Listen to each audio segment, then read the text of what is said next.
Good morning प्यारे बच्चों। कक्षा 10 के रसायन में हम लोग अध्ययन कर रहे थे अम्लों, क्षारकों और लवणों का। और इस खंड में अम्ल और क्षार आयनन सिद्धांत के अनुसार क्या होते हैं आपको जानकारी हुई। अम्ल वे पदार्थ होते हैं जो विलयन में H+, जिसको प्रोटॉन कहा जाता है, H+ देते हैं। और क्षारक वे पदार्थ होते हैं जो विलयन में OH- हाइड्रोक्सिल आयन देते हैं। प्यारे बच्चों, आप यह जान पाए कि क्षार और क्षारक क्या होते हैं। वे क्षारक जो जल में विलेय होते हैं, वे क्षारक जो जल में विलेय होते हैं उन्हें क्षार कहते हैं। इसका अर्थ यह हुआ कि सभी क्षार क्षारक होते हैं, लेकिन सभी क्षारक क्षार नहीं होते। केवल वही क्षारक क्षार होते हैं जो जल में विलेय होते हैं। ये संबंध कई बार परीक्षा में, बोर्ड परीक्षा में आया कि क्षार और क्षारक में क्या संबंध है। तो आप इस एक लाइन को याद करिए कि वे क्षारक जो जल में विलेय होते हैं वो क्षार कहलाते हैं। अर्थात सभी क्षार क्षारक होते हैं, लेकिन सभी क्षारक क्षार नहीं होते। प्यारे बच्चों, आगे के अध्ययन में strength of acids and bases, अम्लों तथा क्षारकों की प्रबलता, कौन सा अम्ल प्रबल है, कौन दुर्बल है, कौन सा क्षार प्रबल है, दुर्बल है, कितना प्रबल है, ये कैसे ज्ञात करते हैं। अम्लों को आप जानते हैं, अम्ल वे पदार्थ हैं जो विलयन में H+ देंगे। और क्षारक वे पदार्थ होते हैं जो विलयन में OH- देते हैं। विलयन में अम्ल कितना H+ देता है, H+ का सांद्रण क्या है, उससे अम्ल की प्रबलता का ज्ञान होता है। और विलयन में OH- का सांद्रण कितना है, इससे क्षारक की प्रबलता का ज्ञान होता है। प्रबल अम्ल अधिक मात्रा में H+ देते हैं, प्रबल क्षार अधिक मात्रा में OH- देते हैं। तो इसे समझ लें, अम्लों तथा क्षारकों की प्रबलता इनके विलयनों में उपस्थित H+ तथा OH- के सांद्रता पर निर्भर करती है। H+ का सांद्रण अधिक रहने पर अम्ल प्रबल होते हैं और OH- का सांद्रण अधिक रहने पर क्षार प्रबल होते हैं। चलिए कुछ उदाहरण की सहायता से समझते हैं। यह HCl हाइड्रोक्लोरिक एसिड है और यह विलयन में लगभग तन विलयन में 7% आयनित हो जाता है, तो ये बहुत अधिक संख्या में H+ देगा।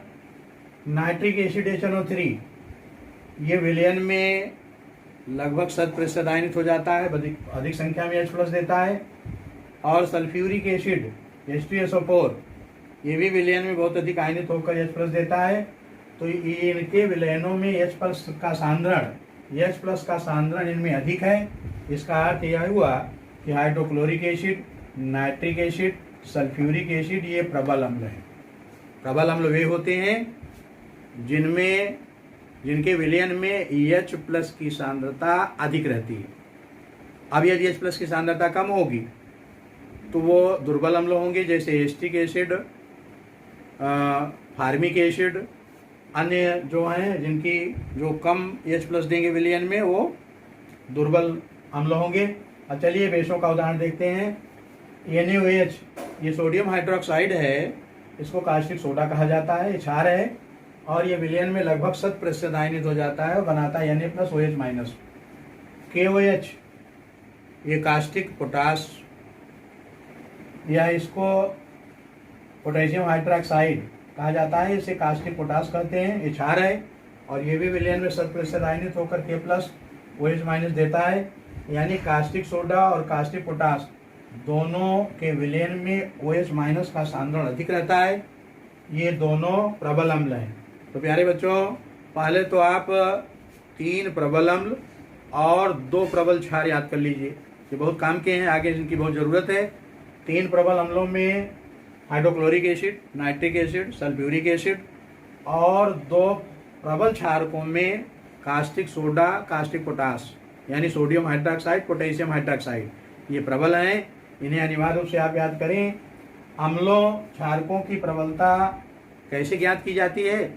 सार्वत्रिक सूचकों की सहायता से। अम्लों क्षारकों की प्रबलता सार्वत्रिक सूचकों की सहायता से ज्ञात की जाती है। और प्यारे बच्चों, सार्वत्रिक सूचक क्या होते हैं? सार्वत्रिक सूचक कई सूचकों का मिश्रण होते हैं और जो विलयन में OH+ की सांद्रता को विभिन्न रंगों द्वारा दर्शाते हैं। तो रंग देखकर पता लग जाता है कि OH+ की सांद्रता अधिक है कि कम है। अगर OH+ की सांद्रता अधिक है तो प्रबल होगा, ये सांद्रता कम है तो दुर्बल होगा।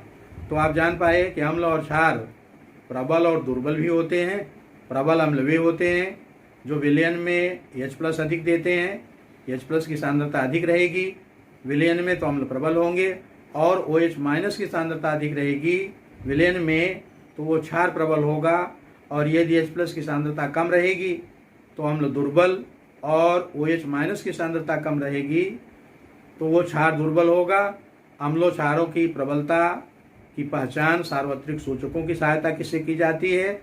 और सार्वत्रिक सूचक कई सूचकों का मिश्रण होते हैं जो OH+ की सांद्रता को विभिन्न रंगों द्वारा दर्शाते हैं, जिससे जानकारी हो जाती है कि अम्ल प्रबल है अथवा दुर्बल। तो आज यहीं तक। कल हम लोग अध्ययन करेंगे pH मूल्य। pH मान क्या होता है, बहुत महत्वपूर्ण है परीक्षा के लिए। चलिए इसकी चर्चा अगले वीडियो में करेंगे। धन्यवाद।